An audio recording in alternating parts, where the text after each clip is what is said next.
What I am saying is common sense. You're a visitor. You're not even an American. You're a foreign national. You're here because we gave you a visa to be here temporarily, and now you're out there defending and supporting Hamas, a terrorist organization. You need to go. That's what this resolution asks the administration to do.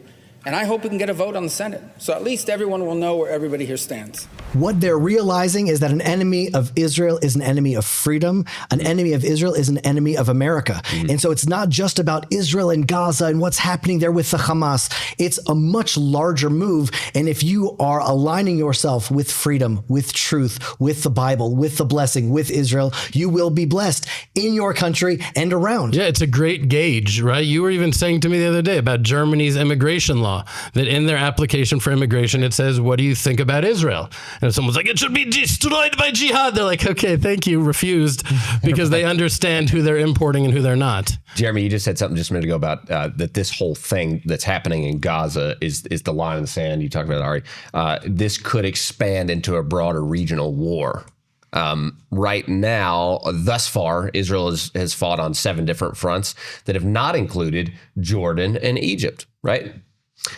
What's going down in Jordan first, maybe, and then we'll get to what's going down massively in Egypt. But I think what's happening in Jordan is really interesting because we just saw the King of Jordan with Trump, and it looked slightly different than the situation we saw with Bibi and Trump. It looked like with Bibi and Trump, you had this like hug and embrace and smiles and like, hey, this is amazing. We're making history together. The King of Jordan goes to the White House. He made a public speech rejecting outright Trump's plan about Gaza. But then when he showed up at the White House, he's like, hey, Mr. Trump, like different. He's like shaking in his boots. We have a very special relationship, Mr. Trump. Right. Do you have a video on that, Luke? Yeah, do you want to play? Mr. President, I truly believe that with all the challenges that we have in the Middle East, that I finally see somebody that can take us across the finish line to bring stability, peace, and prosperity to all of us in the region. And it is, I think, our collective responsibility in the Middle East to continue to work with you, to support you, to achieve those lofty goals. So I'm very delighted to be here. And as you said, sir, we've got some very interesting discussions ahead. Very good. Very good. Thank you very much. So if it wasn't for America and Israel, there wouldn't be a Jordan as it's known today. That's just a fact. They have propped Jordan up, and they've allowed it to succeed because you have about 40% rule the rest. So that's the rule, the 70-60, right? And so what the 70-60%, the majority of the country hate Israel like you would see in Gaza. That kind of hatred is what actually rules in Jordan. And that's why you see him shaking his boots. Because he's trying to hold something together that's hardly holdable.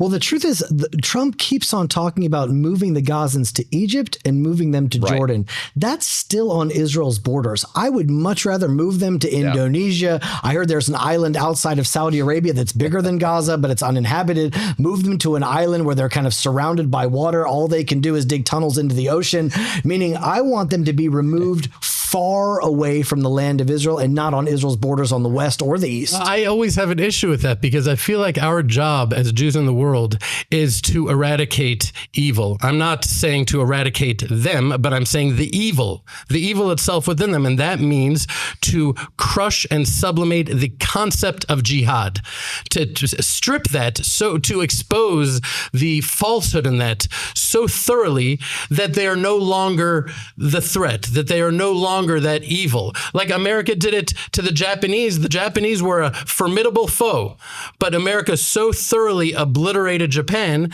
that now they're an ally and they're a friend. It's possible to do that, but by uprooting the poison of the philosophy, not out sending them to an island off the Gibraltar. The only way to uproot the philosophy is by settling the land of Israel.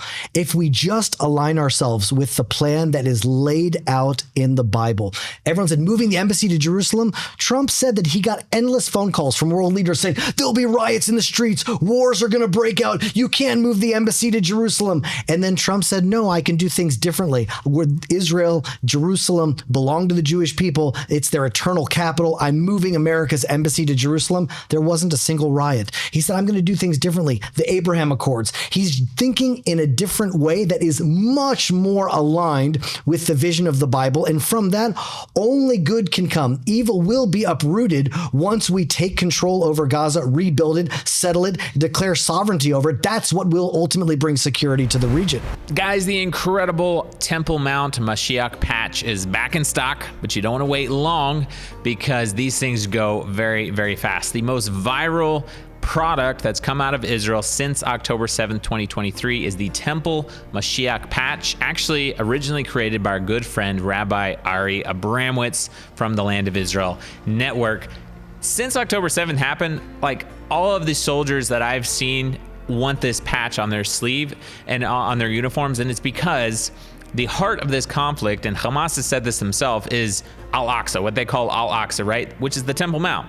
Their goal is to drive the Jewish people from the very heart of Jerusalem and from the holiest site for the Jewish people, and by the way, it should be for Christians as well, a house of prayer for all nations. This patch is a symbol that as Jews and Christians, we're not only looking for Mashiach, for the Messiah, but we're looking for redemption in Jerusalem, and that's the symbol that the Temple Mount Mashiach patch has. So you guys can get one right now. I definitely recommend you don't wait because these have been out of stock on our store for a while now. We just got a new shipment, but they're going very fast. Get the Temple Mount Mashiach patch. Click the link in the description below. So two things I'll say about predictions for this Saturday, whether we're talking about a global World War III or we're talking about 3 hostages being released in exchange for terrorists, whether Israel unleashes all hell on Gaza and finishes them. Just two things I saw that is interesting. Actually, Trump talked about this too, is that the last 3 hostages that came out of Gaza have shed an entirely new light on the situation there. And that is, Trump mentioned this, that he said, obviously Hamas released the hostages first that seemed to be in the best health, the best condition.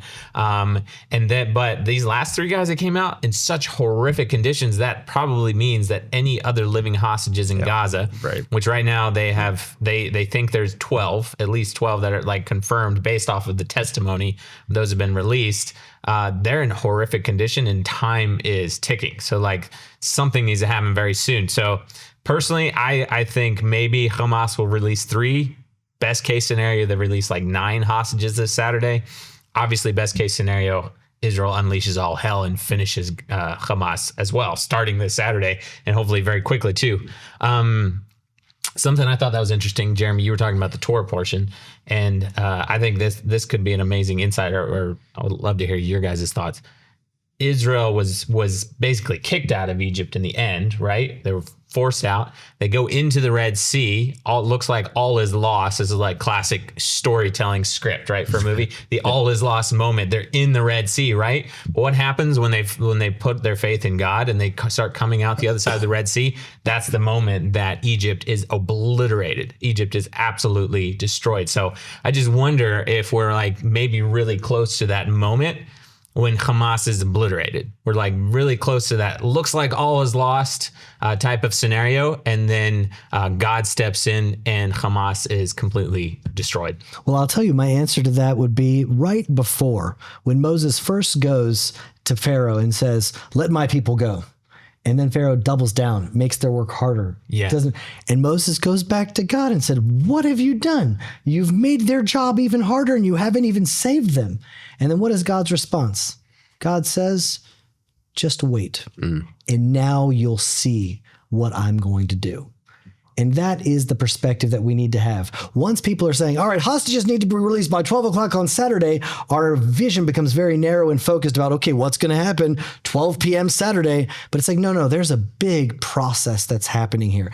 Israel is a work in progress. All of us are works in progress. This show is a work in progress. Everything that we're doing is a work in progress, and things that are in progress need time. And that's why Hashem says, listen, now you will see broad in your perspective. Where we were 1 year ago today looked like all was lost. Where we are now, we've never been in a stronger position in the Middle East. Yeah, I also think that when you look at the beautiful miracles that God has done for Israel thus far, I feel like anyone with any sort of sober-minded intellectual honesty would look at the situation and say, God is with those people. But just like the Egyptians saw the sea part and Israel go in, and they saw the muddy ground, and if they were able to, for a moment, put their vicious visceral hatred of the nation of Israel aside, they would know that their wheels were going to get caught in that mud and their greatest strength would become their greatest weakness, but they were too caught up in their hatred. And I think we're going to see a very similar thing right now. So rather than give my prophetic insight, which is worth 0, I will give what Ezekiel said, Yechezkel, in Kaf He 25. Thus says the Lord God, because the Philistines acted revengefully and took vengeance with malice of soul to destroy with perpetual enmity. Therefore, thus says the Lord God, behold, I will stretch out my hand against the Philistines, and I will cut off the Cherethites and destroy the rest of the seacoast. I will execute great vengeance upon them with wrathful rebukes. Then they will know that I am the Lord when I lay my vengeance upon them. That's what we're about to see. Amazing. You think he's going to use bulldozers? That's what I was thinking when you were reading that. I was like, so we were, the negative parts of earlier. I think the positive are is that God's made a way for Israel every time. God's never let Israel's still here. Yes, they've gone through hard times, but God was with Israel and has preserved Israel through everything. God literally pushed the Egyptian army into the sea. And maybe that's why we need to have weak leadership at this point in time. Yeah. Because we look at our leadership and we're like, please be strong, and it's weak and it's weak and it's weak. And then we see, where does our real strength come from? From God, who is the ultimate leader. And we're about to see real decisiveness. Well, and that's the entire story of the children of Israel for thousands of years, is that God always brought them to a point where where it was like no doubt about it, that it was a miracle and that it was his hand at work at the end of the day. Where we say, our eyes are to the mountains. From where will our redemption come? That we don't see a possible way out. And then the sea parts. Amazing. God and the D9 is going to make a big love difference. that. I just love this. I love Keep that it thing. here. It's just a huge. I think it's not going to leave Josh's it's like the office, physical. This is in my office forever now. I think it's just. It's cool that you have an office. It's a physical reality of like the movement that's happening. It's what Trump's saying here is direct. It's exactly what Ezekiel's saying. This thing is going to be there's going to be judgment on this terrorism, and it's going to be finished. It's going to be wiped clean. That's going to happen. It's just a matter of time, and hopefully that time is Saturday at noon. But we don't know yet. But like Jeremy said, we're on for the long haul here. Israel's an eternal people. They're not a Saturday at noon. You're going to be here. You're going to continue to succeed. It doesn't matter what Iran says. It doesn't matter what North Korea says. It doesn't matter what Russia says. It doesn't matter what China says. It doesn't even matter what Trump says. You're going to be here, whether you're friends or your enemies, whatever they decide.